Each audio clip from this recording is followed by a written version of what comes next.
अस्सलाम वालेकुम students. Chapter number 16 electromagnetism. इसमें मेनली जो हमारे पास न्यूमेरिकल है वो इस तरह के न्यूमेरिकल है जिसमें हमारे पास फैराडे लॉ, फोर्स जो मैग्नेटिक फील्ड की वजह से प्रोड्यूस होती है, टॉर्क जो मैग्नेटिक फील्ड की वजह से प्रोड्यूस होता है, और हमारे पास ट्रांसफार्मर का एक न्यूमेरिकल है।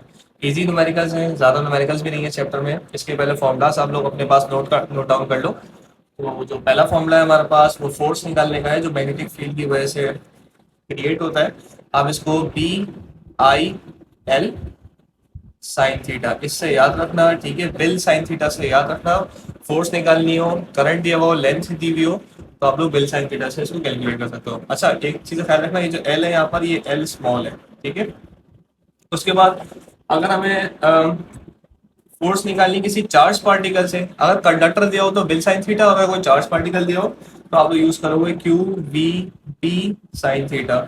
इसमें थोड़ा सा आप लोगों को बताता चलो स्टूडेंट्स के, ये फोर्स है, ये मैग्नेटिक फील्ड है, बी इस magnetic field, I current, L जो है वो लेंथ है, ठीक है। इसमें देखोगे आप लोग क्यू मतलब चार्ज, बी मतलब आपके पास आ जाएगा जो पार्टिकल मूव कर रहा है उसकी वेलोसिटी, और बी मतलब मैग्नेटिक फील्ड, ठीक है। अच्छा, आगे रहते हैं स्टूडेंट्स। यहाँ पर जो टॉर्क है, अगर आपको टर्निंग इफेक्ट निकालना है या कोई चीज रोटेट हो गई मैग्नेटिक फील्ड की वजह से, तो उसका फॉर्मूला होता है बी आई ए एन होता है। हम इसको B I N A, pronunciation आसान हो जाती है बीना, और यहाँ पर क्या लगा देंगे, कॉस थीटा। यानी ये बिल साइन थीटा से याद रखोगे, ये Q V B sine theta है और ये बीना कॉस थीटा है, ठीक है। अच्छा, उसके बाद आ जाते हैं किस चीज का, इलेक्ट्रो जो हमारे पास ईएमएफ इंड्यूस होता है कॉइल के अंदर, तो उसका फॉर्मूला जो यूज होगा वो है हमारे पास माइनस एन एन क्या हमारे पास म्यूचुअल इंडक्शन है, वो बताता है कि change in current upon, sorry, with respect to time. उसके बाद इसका एक फॉर्मूला और भी है, उसको हम नंबर ऑफ टर्न्स पे जब देखेंगे तो यहाँ पर एन आ जाता है, और करंट अपॉन टाइम की जगह फ्लक्स अपॉन टाइम आ जाता है। तो इस चीज को एज पर रिक्वायरमेंट हम देखेंगे, ठीक है। उसके बाद आ जाता है हमारे पास ट्रांसफार्मर, जो क्या बताता है, V S upon V P equals to N S upon M P. यानी कि voltage in secondary coil upon voltage in primary coil equals to number of turns in secondary coil upon number of turns in primary coil, ठीक है students. तो ये वाला जो formula है इसको आप रेसिप्रोकल करके भी आ सकते हो, यानी ऊपर प्राइमरी रखोगे तो इधर भी प्राइमरी रख देना, नीचे सेकेंडरी रख देना। ये फॉर्मूलाज यूज होंगे, बहुत ईजी है, बस सिंपल जो है क्या फॉर्मूले में वैल्यूज पुट करनी है और इसका आंसर निकालना है, ठीक है। अच्छा, चैप्टर 16 के न्यूमेरिकल्स में कुछ एग्जाम्पल के न्यूमेरिकल्स भी आप लोग वो भी कर लेना, पहले हम बुक के सॉल्व करेंगे। तो क्वेश्चन नंबर 1 से स्टार्ट करते हैं। ओके, क्वेश्चन नंबर 1 पे आते हैं स्टूडेंट्स। क्वेश्चन नंबर 1 जो है इसको आप लोग देखो, लिखा हुआ है अ वायर कैरिंग। वायर की बात आ गई, और क्या बोला जा रहा है कि 4 एम्पेयर करंट है और उसकी लेंथ है 15 सेंटीमीटर। देखो, आप लोग जब डेटा बनाओगे तो डेटा से फॉर्मूला कैसे ब्रेक होगा उसको मैं आप लोग को पहचान बता देता हूँ। तो पहले तो सिंपली आप डेटा बना दो कि जो जो चीज आपको दी जा रही है, एक वायर है, उसमें क्या बोला जा रहा है, करंट कितना है, 4 एम्पियर है, आई इक्वल्स टू 4 ए हो जाएगा। उसके बाद बोला जा रहा है उसकी जो लेंथ है वो कितनी है, 15 सेंटीमीटर है। सेंटीमीटर है, उसको आप 100 से डिवाइड करोगे, ये हो जाएगा 0.15 मीटर्स हो जाएगा। उसके बाद बोला जा रहा है कि उसको कितने एंगल पे रखा है, उसको एंगल पे रखा है 30 डिग्री के एंगल पे रखा है। उसके बाद बोला जा रहा है जब उसको रख दिया तो उसमें यूनिफॉर्म मैग्नेटिक फील्ड, जिसको मैग्नेटिक फील्ड को किससे, बी से रिप्रेजेंट करते हैं, वो 0.8 टेस्ला दी हुई है। टेस्ला देते हैं या वेबर पर मीटर स्क्वायर देते हैं, जो भी आप लोग को देते हैं दोनों एक ही होते हैं, बट ये याद रखना कि टेस्ला आपके कोर्स में, टेस्ला ज्यादा कंसिडर किया जाएगा। उसके बाद बोला जा रहा है कि फाइंड द फोर्स। देखो स्टूडेंट, सबसे पहले तो एक तो फॉर्मूला खुद ही नजर आ रहा है बी आई एल, तो ये पहला वाला तो आप लोग इजिली लगा दोगे। लेकिन कभी कभार इन दोनों में कंफ्यूजन हो रही हो तो आप लोग सिंपली ये याद रखना, अगर कोई सॉलिड चीज कंडक्टर दिया हो, जैसे यहाँ पर वायर की बात हो रही है, तो पहला फॉर्मूला हमारा का चार्ज पार्टिकल हुआ, यानी कि इलेक्ट्रॉन बोल दिया, प्रोटॉन बोल दिया, ठीक है। तो आप लोग Q V B sine theta लगाओगे, ठीक है। सॉल्यूशन पे आते हैं इसके। सॉल्यूशन पे आने के बाद इसका फॉर्मूला लिखोगे आप लोग, F equals to B I L sine theta, ठीक है। और उसके बाद आप लोग क्या करोगे, जो वैल्यूज है उसको पुट कर दोगे, ठीक है। तो सबसे पहले देखो आप स्टूडेंट्स, जो एफ है हमारे पास वो रिक्वायर्ड है, और बी की वैल्यू कितनी है, 0.8, करंट कितना दिया हुआ है, 4 एम्पियर दिया हुआ है, लेंथ जो है वो आपके पास 0.15 है, और साइन के साथ आपको एंगल कौन सा पुट करना है, 30 डिग्री पुट करना है, ठीक है। तो वैल्यूज को जब आप लोग पुट कर दोगे तो मल्टीप्लाई करने के बाद यानी कि 0.8 मल्टीप्लाई बाय 0.8 मल्टीप्लाई बाय 4 और मल्टीप्लाई बाय 0.15, ये आप लोग के पास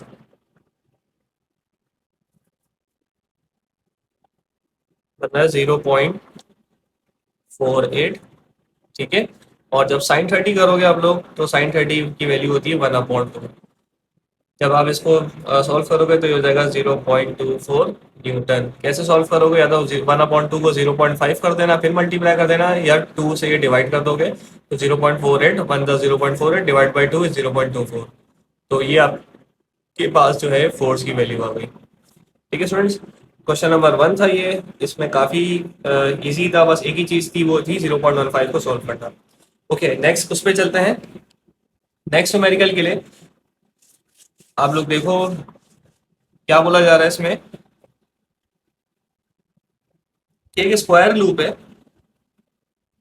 सबसे पहली चीज तो न्यूमेरिकल में स्क्वायर लूप की जब बात हो रही है हम एक डायग्राम बना लेते हैं। ठीक है, क्या लिखा हुआ है, square loop of wire of side 2 centimetre carries 2 ampere of current. देखो आप लोग, स्क्वायर है तो 2 सेंटीमीटर उसकी एक साइड है, तो दूसरी भी कितनी होगी 2 सेंटीमीटर, ये साइड भी कितनी होगी 2 सेंटीमीटर, और this one is also 2 centimetre. तो चारों बराबर होती हैं, स्क्वायर देने का मकसद ही यही है। अच्छा अब उसके बाद क्या बोला जा रहा है कि स्क्वायर लूप की जो साइड है वो कितनी 2 सेंटीमीटर है। तो देखो डाटा बनाते हैं, किसी भी एक साइड की उसने बात करी हुई है, तो लेंथ कितनी दी हुई है हमें, उसने 2 सेंटीमीटर दी हुई है। ठीक है, अच्छा उसको हम क्या करेंगे, मीटर में कन्वर्ट कर देंगे, 100 से डिवाइड करवा दो तो ये हो जाएगा 0.02 मीटर। ठीक है, अच्छा उसके बाद क्या बोला जा रहा है कि उसका ना करंट कितना है, करंट है हमारे पास 2 एम्पियर। ठीक है, और बोला जा रहा है uniform magnetic field, magnetic field को बी से रिप्रेजेंट करते हैं, उसका यूनिट क्या होता है टेस्ला होता है, उसको कैपिटल टी से रिप्रेजेंट करते हैं। अच्छा एंगल कितनी दिया हुआ है, एंगल दिया हुआ है 30 डिग्री, और उसमें लिखा हुआ है with the plane of loop. खैर आपको एंगल से मतलब है। उसके बाद बोला जा रहा है कि what is the magnitude of the torque, torque calculate करना है। ठीक है, अब यहाँ पर स्टूडेंट आप लोग याद कैसे रखोगे कि इसका सॉल्यूशन होगा कैसे, आप लोग पहले जो है ना इसका फॉर्मूला लिखो अपने पास। फॉर्मूला क्या लिखा हुआ है, torque equals to BI/A/N cos theta. अब देखो यहाँ पर जो चीज समझने वाली है ना, वो ये समझने वाली है कि बी की वैल्यू आपको दी गई है, करंट दिया हुआ है, और आपके पास ए नहीं दिया हुआ। तो ए क्या है, ए एरिया को बोलते हैं। तो इस इक्वेशन को आप लोग रोक दोगे, पहले एरिया निकालोगे। आप लोग लिखोगे एरिया किसका निकालना है, एरिया ऑफ स्क्वायर निकालना है। ठीक है, स्क्वायर का एरिया क्या होता है, लेंथ इंटू ब्रेथ। ठीक है, लेकिन इसमें क्या होता है, चारों साइडें बराबर होती हैं, तो हम लेंथ इंटू ब्रेथ की जगह लिख देते हैं लेंथ इंटू लेंथ, यानी कि 0.02 मल्टीप्लाई बाय 0.02। यहाँ तक क्लियर है सबको। तो 0.02 को जब आप मल्टीप्लाई करवा दोगे तो आपके पास आंसर आएगा 0.0004। एरिया आ गया आपके पास 0.1234, और ये मीटर स्क्वायर में आ जाएगा, 1 मीटर इसका 1 मीटर इसका, मीटर मीटर मिलकर क्या बना देंगे, मीटर स्क्वायर बना देंगे। ठीक है, अब दूसरी चीज क्या है, एन। यहाँ पर नंबर ऑफ टर्न्स नहीं दिए हुए, लेकिन लूप से याद रखो एक ही लूप दिया हुआ है। तो लूप क्या होता है, देखो जैसे लेट से हम एक कॉइल बना रहे होते हैं, तो इस तरह लूप्स बनाते हैं उसके, जितनी दफा गोल घूमता होता है नंबर ऑफ टर्न्स होते हैं, नहीं 1 2 3 4 5 6 7। यहाँ पर क्या है, वो एक ही बार टर्न अराउंड होकर स्क्वायर बन गया, बस इतना ही दिया हुआ। तो एन की वैल्यू क्या हो जाएगी, एन की वैल्यू हो जाएगी 1। सही है, बाकी का काम आसान है, आप लोग बस फॉर्मूले में वैल्यू पुट करनी है। टॉर्क का फॉर्मूले में वैल्यू पुट करेंगे, क्या है BI/A/N कॉस के साथ क्या आ रहा है, थीटा आ रहा है। ठीक है, आप लोग वैल्यूज पुट करोगे तो बी की वैल्यू कितनी है 0.7। ठीक है, उसके बाद करंट दिया हुआ है 2 एम्पियर, एरिया दिया हुआ है आपको कितना, सॉरी एरिया तो हमने कैलकुलेट करा है, वो है 0.0004। ठीक है, और उसके बाद जो एन है हमारे पास वो है 1, और कॉस के साथ जो एंगल पुट कर देंगे वो कितना पुट करें, cos 30 पुट कर देंगे। ठीक है, आप जब इस सबको मल्टीप्लाई करोगे तो आप लोग के पास कुछ आंसर आ जाएगा 4.84 इंटू 10⁻⁻⁴।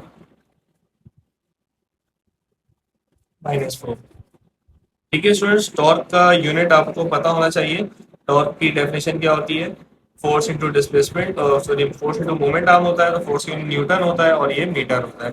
तो इसका यूनिट मैग्नेटिज्म में हो या नॉर्मल वर्क फोर्स में हो, उसे न्यूटन मीटर आप लोग याद रखना। सिंपली बस इसको आपस में क्या करना है, मल्टीप्लाई करना है।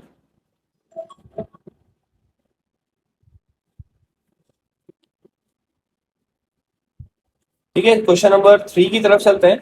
तो 3 पे आते हैं स्टूडेंट्स।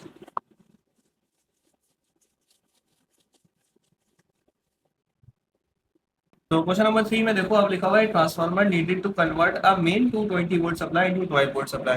अब आप लोग कभी कंफ्यूज हो जाएंगे, सर सेकेंडरी कौन सा होता है, प्राइमरी कौन सा होता है। आप लोग दो बार वी लिखो ऐसे। डाटा क्या दिया हुआ है कि 220 है और कितना दिया हुआ है, 12 वोल्ट। ठीक है, अब फैसला करना है कि भाई सेकेंडरी कौन सा है, प्राइमरी कौन सा है, या प्राइमरी कौन सा, सेकेंडरी कौन सा है। इसके लिए आप लोग लेट से एक छोटी सी लॉजिक सीखते हैं कि भाई ये ट्रांसफॉर्मर है और न्यूमेरिकल बोले आ रहा है कि सर ये 220 वोल्ट से आया करंट, सॉरी वोल्टेज से आया करंट आ रहा है, और उसको इनटू यानी कि किस में कन्वर्ट कर दिया, 12 वोल्ट की सप्लाई में कन्वर्ट कर दिया बेसिकली। तो आप लोग देखो तो आप लोग खुद ही नजर आ रहा होगा कि ये इनपुट है और ये इसका क्या है, आउटपुट है। 220 वोल्ट का इनपुट आया, आउटपुट कितना निकला, 12 वोल्ट का आउटपुट निकला। तो जो इनपुट होता है वो हमेशा प्राइमरी होता है कि जहां से आ रहा है, और जो बन के निकला वो सेकेंडरी हो जाता है। इसी तरह नंबर ऑफ टर्न्स के अंदर भी हम ये ले लेते हैं कि number of turn in primary coil, number of turn in secondary coil. जो प्राइमरी के टर्न्स हैं वो कितने दिए हुए, इसमें 2200 टर्न्स दिए हुए, और उसके बाद सेकेंडरी के कॉइल के टर्न्स मालूम करने हैं। ओके, सेकेंडरी कॉइल के टर्न्स मालूम करने के लिए हम लोग सिंपल इज दैट वही फॉर्मूला यूज करेंगे जो हमारे पास एक रेशियो दिया हुआ है ट्रांसफार्मर के लिए। वो क्या है, V S upon V P equal to N S upon N P. ठीक है, तो ये हो जाएगा V S upon V P equal to N S upon N P. ठीक है। अच्छा, अब मुझे voltage, sorry number of turns निकालने हैं सेकेंडरी कॉइल के। ठीक है, तो एन पी डिवाइड हो जाएगा, क्या हो जाएगा, मल्टीप्लाई हो जाएगा V S multiply by N P upon V P equal to क्या हो जाएगा, एन एस हो जाएगा। ठीक है, यही कर लेते हैं। बी एस की वैल्यू कितनी है, 212 वोल्ट, और एन पी जो है मेरे पास वो है 2200, और it will be divided by 220।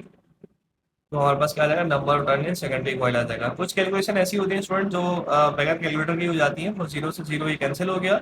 इसी तरह 22 वन सा 22 इससे हो जाएगा ये 10 सा 220 हो जाएगा। 10 को जब 12 से मल्टीप्लाई करवाओगे तो आपके पास कितने टर्न्स आ जाएंगे, 120 टर्न्स। अच्छा, ट्रिक आपको ये बता दी थी कि वोल्टेज अगर 220 से कम होकर कितना हुआ, 12, तो इसका मतलब टर्न, जो नंबर ऑफ टर्न्स हैं वो भी क्या हो जाएंगे, कम हो जाएंगे। अगर वोल्टेज कम से ज्यादा हो रहा है तो नंबर ऑफ टर्न्स भी क्या हो जाएंगे, ज्यादा हो जाएंगे। तो इस तरीके से आप आंसर को चेक कर सकते हो कि सर ये सही आया है या नहीं आया। क्वेश्चन 4 पे आते हैं स्टूडेंट्स। क्वेश्चन 4 जो है वो है आपका फेरेडे लॉ से रिलेटेड, और आप लोग के पास ये दो फॉर्मूलाज होते हैं कि इलेक्ट्रोमोटिव फोर्स, या ये समझ लो कि वोल्टेज जो इंड्यूस हुआ है, यानी एक की वजह से दूसरे में जो प्रोड्यूस हुआ है वो कितना हुआ है, वो डिपेंड करता है। अगर फ्लक्स दिया हुआ है तो यह फॉर्मूला यूज करोगे, करंट दिया हुआ है तो यह फॉर्मूला यूज करोगे। तो क्वेश्चन 4 जो है वो क्या दिया हुआ है, डेटा बनाते हैं उसका। ओके, डेटा में देखो आप लोग, सबसे पहले इसमें बोला जा रहा है कि जो आपके पास क्या है, एक कॉइल है जो एक लॉन्ग सोलिनॉइड से सराउंड हुआ हुआ है, यानी कॉइल में हमने सोलिनॉइड बना दिया, इस तरह करके राउंड करते करते करते एक सोलिनॉइड बना दिया। सोलिनॉइड आप लोगों को पता होगा, कुछ इस तरीके की वायर को अगर इस तरीके से राउंड करना शुरू करता है तो वो सोलिनॉइड बन जाता है। इसके अंदर से अब करंट पास होता है, इलेक्ट्रिक फील्ड और मैग्नेटिक फील्ड से इलेक्ट्रोमैग्नेटिज्म का फिनोमेना यूज बन जाता है। ठीक है। अच्छा, अब क्या करोगे आप लोग, अब आप देखोगे कि भाई जो इसका सबसे इंपॉर्टेंट पार्ट है पूरे न्यूमेरिकल का, वो ये है कि the current in the solenoid is changing at a rate of 150 ampere per second. तो देखो आप लोग 150 दिया हुआ है, यूनिट पकड़ेंगे इसका एम्पियर और पर सेकेंड। तो इससे आप लोग पिक कर लोगे कि एम्पियर मतलब है करंट, सेकंड मतलब होता है टाइम, यानी कि आई अपॉन टी दिया हुआ है ये। तो आप लोग देखो एग्जैक्टली ये पूरी वैल्यू एक साथ दे दी, तो इसको इस शक्ल में कर देंगे जो हमारे पास फॉर्मूले की शक्ल है, आई पी अपॉन टी। ठीक है। अच्छा, बोला जा रहा है कि उसके अंदर जो म्यूचुअल इंडक्शन है, एम जिसे बोलते हैं, वो कितनी दी हुई है, 5.5 into 10 raise to the power -5 capital H means henry. ठीक है, ये हमारे पास क्या आ गया, म्यूचुअल इंडक्टेंस की वैल्यू हो गई। एच यहाँ पर हेनरी है, HENRY, हेनरी। ये एक साइंटिस्ट का नाम था, उसने अपने नाम पे म्यूचुअल इंडक्टेंस का यूनिट लगाया। अच्छा, उसके बाद क्या है, EMF induce in the surrounding coil, यानी ईएमएफ जो हाँ जो सेकेंडरी कॉइल है उसके अंदर कितना इंड्यूस हुआ है। ठीक है स्टूडेंट्स, खुद ही आप लोग को नजर आ रहा होगा फॉर्मूला यूज होता हुआ, बहुत ही सिंपल है। ई एस निकालना है, माइनस फॉर्मूले का है, म्यूचुअल इंडक्शन कितनी है 5.5 इंटू 10⁻⁻⁵ और उसके बाद ये देखो आई अपॉन टी पूरा एक्स दिया हुआ है, तो उसकी जगह पे आप लोग 150 रख दोगे। जब आप इसको मल्टीप्लाई करवाओगे 5.5 को 150 से, तो आपके पास कुछ आंसर आएगा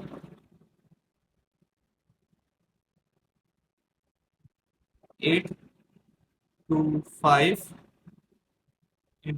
और ये जो 10 की पावर है इसको हम क्या कर देंगे, -5, इसको ऐसे ही रहने देंगे, अपन माइनस आएंगे। पॉइंट यहाँ पर है, पॉइंट को 2 डिजिट आगे शिफ्ट कराओगे तो हो जाएगा 8.25 इंटू 10⁻⁻, पावर बढ़ती है, लेफ्ट पे आती है तो बढ़ती है। -5 में क्या होता है, बढ़ाना है तो क्या करेंगे, 2 बार प्लस कर देंगे, यानी 5 -5 +1 2 डेसिमल प्लेस आगे गया है तो ये हो जाएगा -3। ठीक है, तो ये हमारे पास क्या आ गया, सेकेंडरी कॉइल का इंड्यूस ईएमएफ आ गया। इसका यूनिट होता है स्टूडेंट वोल्ट्स। ठीक है, VOLTS वोल्ट्स।